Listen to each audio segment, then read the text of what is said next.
obrigada por ter aceitado o convite, ou por ter aceito o convite do Centro Canal desta pequena entrevista. Mas é uma entrevista que se refere a um prazo bastante longo, a uma década. É o primeiro presidente na Câmara de Sintra com 3 mandatos consecutivos. São 10 anos, entre agora no 10º ano de gestão à frente da Câmara. Como é que se sente? Orgulhoso? Não, sinto-me, é verdade. Sou o primeiro presidente da Câmara na democracia e também na ditadura, com 3 mandatos consecutivos. Vou entrar no 10º ano. Sinto-me uma mistura. Em primeiro lugar, é orgulhoso porque sou um presidente eleito diretamente pelo conjunto das e dos sintrenses. Mas sou um presidente muito preocupado com a situação económica e social, com a situação dos munícipes e com a situação do município e das autarquias sintrenses. Portanto, porventura, hoje em dia, a preocupação suplanta totalmente o orgulho. Antes de chegarmos a essa questão, a preocupação é grande, certamente, e há razões para isso.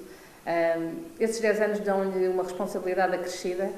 Sente o peso de estar nessa posição, ou seja, para a história? Porque a história existe, estas coisas. Eu, desde o primeiro momento em que entrei em Sintra, assumi que estava presidente e não era presidente. Ponto a diferença está no verbo. Portanto. A diferença está no verbo. Eu costumo dizer, eu estou presidente e não sou presidente. E, portanto, tive sempre a consciência de que a minha atividade política autárquica era uma atividade transitória. E, por isso, nunca deixei de ter o meu gabinete cada vez com mais pó no meu escritório. Nunca deixei de conviver bianualmente com os meus colegas de escritório, como o Dr. Júlio Castro Caldas, o atual, deduzo que não por muito tempo, a Secretário de Estado da Justiça, João Correia, com o Dr. José Luís Seixas, com o João Navega, com as angústias de um escritório de advogados que já tem 70 e tal pessoas, e, portanto, já é claramente uma média empresa, já tem cargos... Mas fiz questão de lá estar sempre o meu gabinete, naquele 7º andar da 5 de outubro, que de vez em quando entro para ver se os meus livros ainda estão no lugar e para ir pôr de vez em quando aqueles livros novos que tem que se comprar, porque a legislação vai mudar. E, portanto, primeiro momento, sempre entendi que a minha vida era transitória, mas sempre fui confrontado, ao final do 3º ano de cada mandato, com desafios de autoestima. Eu já disse e repito, eu candidatei-me a Sintra em 2001, e o Guilherme Leite sabe isso muito bem, para perder. Ganhei. Portanto, eu sou a construção eleitoral e política do equívoco eleitoral. Portanto, ganhei para perder e ganhei. Candidatei-me para perder e ganhei. Depois, ao fim do 3º ano de mandato, fui confrontado com uma candidatura fortíssima do Partido Socialista, do Dr. João Soares e do Dr. Jorge Coelho, e com uma Assembleia Municipal recheada de grandes personalidades da vida democrática e do Partido Socialista, que eu estimo imenso, para além do Dr. Jorge Coelho, a Doutora Maria de Belém Roseiro, o Dr. Sérgio Sousa Pinto, o Dr. Alberto Aronjo Carvalho, e que depois, quer dizer, perante isso, não podia deixar de ir ao confronto. E fui ao confronto e até ganhei uma aposta com um dos que citei, não interessa, porque perdeu, e quem perde não deve ser mencionado, de um jantar que já foi pago, principesco, que comi muito bem e bebi melhor, que ganharia com a maioria absoluta. E agora, ao fim de 7 anos, fui confrontado com a candidatura da doutora Ana Gomes e, portanto, também achei que era um estímulo. Não se recusou um desafio, é disso que se trata? Já recusei desafios, mas estes entendi não recusar.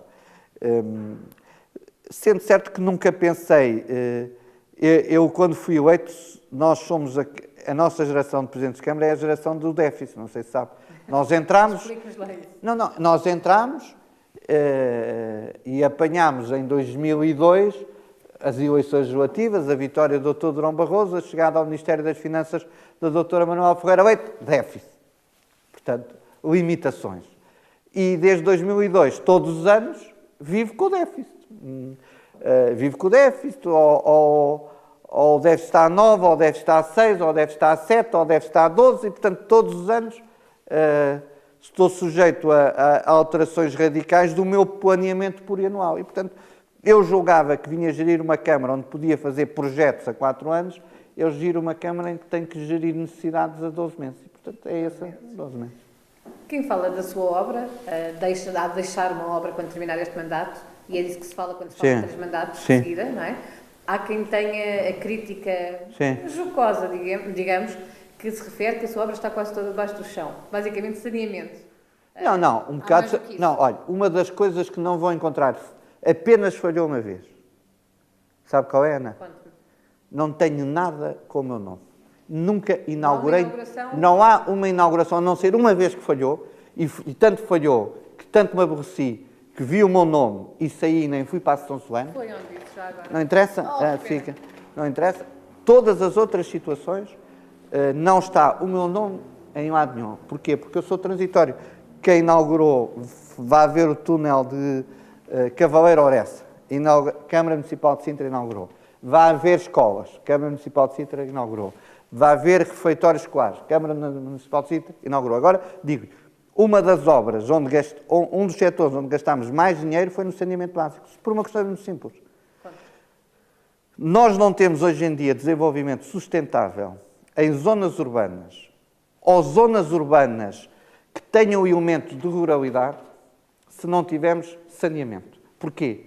Em primeiro lugar, porque nós somos o maior concelho da área metropolitana norte de Lisboa.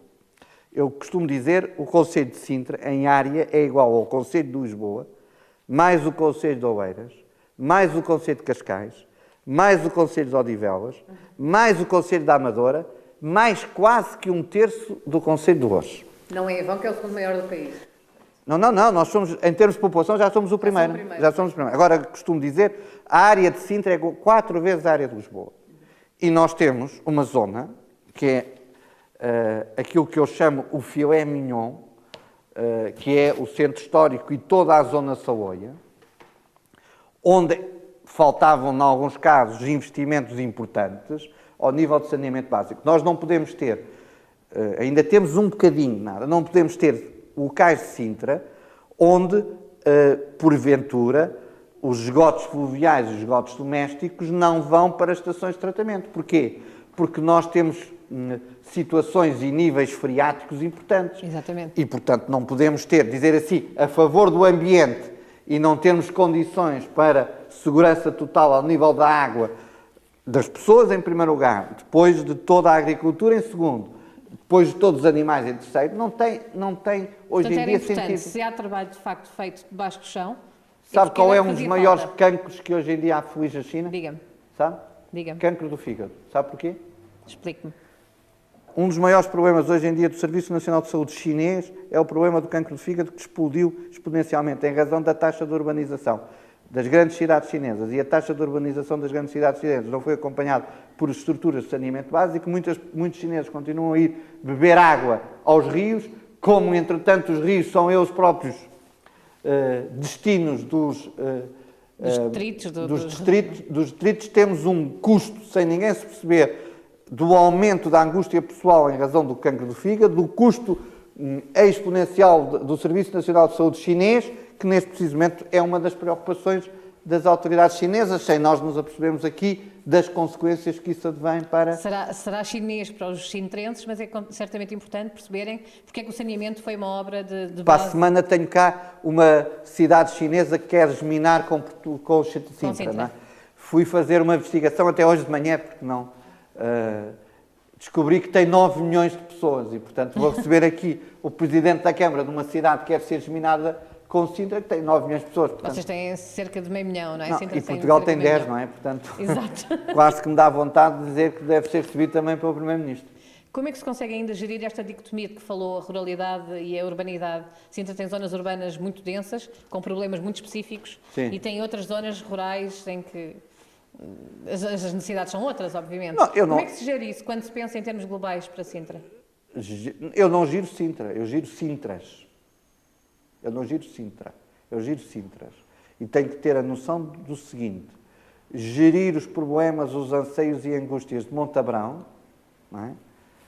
1,8 km² porventura, 40 mil habitantes, é totalmente diferente de gerir São João das Lampas e alguns dos sítios extraordinários de São João das Lampas, cujos residentes não permitem que se cometa nenhum tipo de anomalia de proximidade. E, portanto,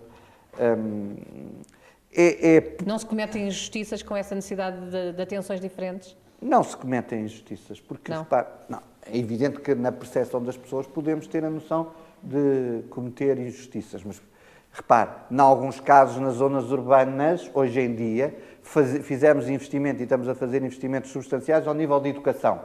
Quem já não tem os filhos em idade escolar não tem consciência de que estamos a fazer esse investimento, mas gastar, por exemplo, numa zona urbana como Queluz, na cidade de Queluz, à volta de 5,5 milhões de euros, nos últimos anos e ainda este ano, em novos equipamentos escolares, para quem não tem filhos na escola... É zero. É zero. Para quem, quer dizer, não é zero, mas não há percepção daquilo que eu chamo a utilidade. Agora, para quem tem os filhos na escola, é a consciência da utilidade.